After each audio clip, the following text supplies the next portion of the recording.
The way we're geared up, because everyone owns the business, not me or the manager, you know, everyone has an equal shareholding. We'll all pay ourselves the same dividend at the end of the year. And that in itself has got to be a setup that's got to minimise real grievance. I mean, you'll hear it, there's no pretence in all this shouting, and, you know, that's not just for your benefit. We go around there blaspheming at each other all the time, because that's how miners are, and you'll hear it down the pit. But you can do that without falling out personally. I look at the daily reports, I look at the shift reports.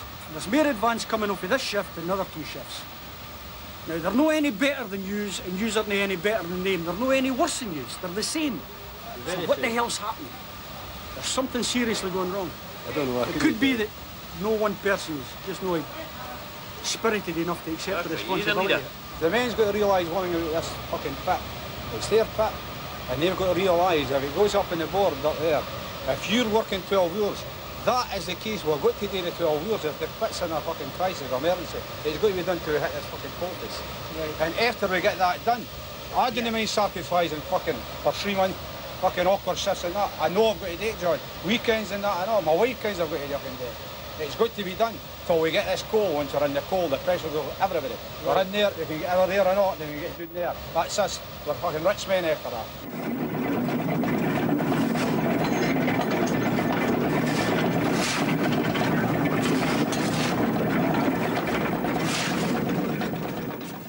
Jimmy Parker's God. You better believe it, boy. He can turn water into wine. And he can turn coal into gold. And gold into money. As simple as that. The two simple answers to why can you not show us solid contracts? Up to 3 months ago, although we've been talking to customers for 3 years, they couldn't say, we'll buy coal off you. We didn't have a pit for Christ's sake to produce coal. So how can anybody say we'll go buy coal and give a firm contract? Since we got the pit, we've just gone, it's gone as we expected. All the folk are firming up. We've got folk in here, they've got truck coal themselves to Northern Ireland, to the Isle of Man, to Skye, outside the local boys. Last Monday, I had a meeting with Scottish Power, a big meeting with all their operations directors and everything there. And that was a great meeting, in as much as they said the same things as they said there 3 years ago, and that's in the letter here as well.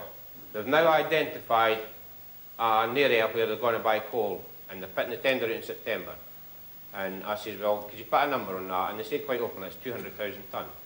Now, we'll get 150,000 tonne of that, at least, and that's us through. See, what I said to Scottish Power when I went in, I just sat there and I says, look, I'm not going to beg to you today. I says, I don't know how you're laughing, sir. I'm a kind of humble boy. I do beg now and again. I said, I'm not going to beg today. I said, as far as we're concerned now, we've got 100 men in position and we can sustain that business now. We can keep that payroll going with the markets and orders will already go. He's a tough talker. He's a tough negotiator.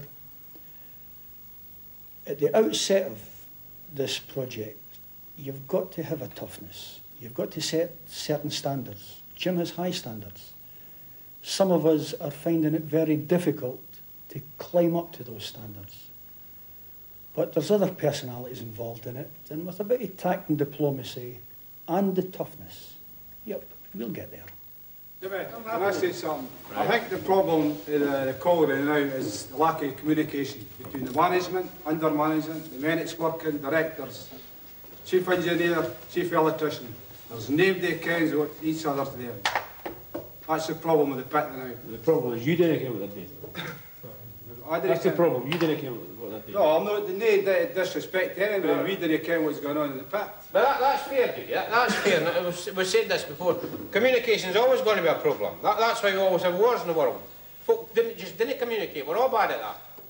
You just got to keep trying. But what you've got to recognise as well is the one thing that we're supposed to be good at, the one thing this project was based on, was that us shouting off our mouth over and over again that we could do mining better than the coal board had done it. Right?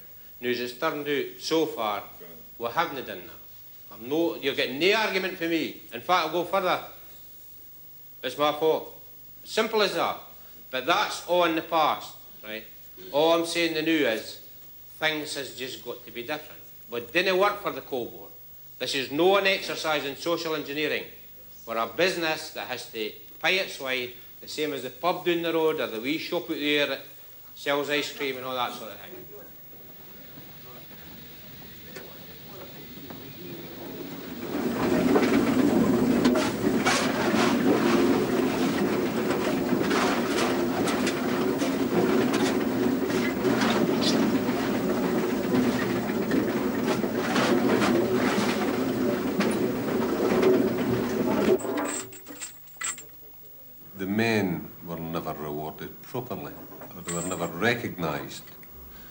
responsibilities were never recognised.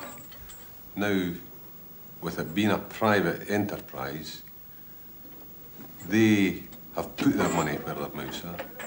They're ready to gamble, and they just know that if they don't succeed, they go down. I don't think we need to change your political views, whatever they are, to run a business. But we've got to be business-like. You've got to be accountable nowadays. And for too long, a great deal of us, if we're honest with ourselves, have to reach the conclusion that for a long, long time we were not accountable. If you suggest that I'm a disciple of Thatcher's within that vein, yes, I'm guilty. The man's a capitalist bastard. This is his own business. He's a capitalist now. How do you feel about that job? Are you a capitalist now? Yes, I'm all for number one. Number one and one only. We're voting Tory in the next election. Slap on my tail on you now, boy. But aren't you a capitalist now, John? Oh, I'm a liberal. I went for Labour. I went for just slightly red to slightly pink. News I don't know. I'm just a pink now. We're all sitting on the fence now. Hey, come on. Get on your bike sort of thing and get working. Well, they'll be fine. You're on the same subject. I mean, if you're a gambler, you're putting £10,000 in, you're hoping to make £15,000. No, they're no, hoping to make more a than decent bloody wage. You're not putting No, 10 wait now. They're not going to put £10,000 in, not to make nothing. But it's just a living wage. I hope no. The men that's working there's put 10,000 quid into the... Heseltine told them not to put their money into it. The Heseltines and the majors will stop Moncton Hall from being a success. You're going away ahead of that. They'll stop it. When You're you going away put ahead. 10,000 quid. Oh, when they put a penny in it. No, but they men must have had... They men must have had... Faith? faith in it to travel for here to come down and say, right, it's a viable proposition. Yes, I would have been, if I'd been a young man, yes, I would have put £10,000 up. Right. I'd been a young man. Right. Because if everybody puts £10,000 up, everybody's going to work because they're a team, not as individuals. They're working as a team. And a team, What do you mean it a was team never spirit closed? will succeed. Do you think Moncton Hall's got a field? Yes, Yes. I don't think it's got a field. You didn't. British Coal is announcing its to cease production at 31 pits with the loss of up to 30,000 jobs. 30,000 jobs are to be lost, with the closure of more than half of Britain's collieries. In all, The point is that if there hadn't been a split in the Union in '84, then I reckon this situation would never arose. If we'd been united in '84, we wouldn't have been sitting today arguing over 31 pit closures. We've been sitting with a Labour government and a plan for coal. No, just take it or leave it. That's what this government's showing.